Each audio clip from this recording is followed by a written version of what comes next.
आवाम हो जाए तैयार, बारिशें अभी भी हैं बरकरार। मुल्क के मुख्तलिफ इलाकों में बादल बरसने का है इम्कान, महकमा मौसमियात ने पेश गोई कर दी है। महकमा मौसमियात के मुताबिक मुल्क के बेशतर इलाकों में मौसम गर्म और खुश्क रहेगा, ताहम गिलगित बल्तिस्तान, खित्ता पोठोहार, कश्मीर और बालाई खैबर पख्तूनख्वा में मतला जुज़वी अब्र आलूद रहने के अलावा चंद मकामात पर तेज हवाओं और गरज चमक के साथ बारिश होने की तवक्का है। इस्लामाबाद और गर्दो नवाह में मौसम गर्म और खुश्क रहने का इम्कान है। पंजाब में मरी, गिलियात और रावलपिंडी के चंद मकामात पर तेज हवाओं और गरज चमक के साथ बारिश हो सकती है। सिंध के बेशतर अजला में मौसम गर्म और खुश्क रहने का इम्कान है। खैबर पख्तूनख्वा के बेशतर अजला में मौसम गर्म और खुश्क रहेगा, ताहम चित्राल, सवात और पेशावर में तेज हवाओं और गरज चमक के साथ बारिश होने का इम्कान है। बलूचिस्तान के बेशतर अजला में मौसम गर्म और खुश्क रहेगा, ताहम सुबह के औकात में शुमाली अजला में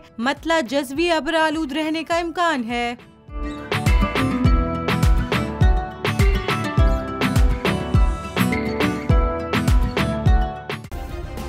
सब्सक्राइब करें और बेल दबाएं ताकि कोई खबर रह न जाए।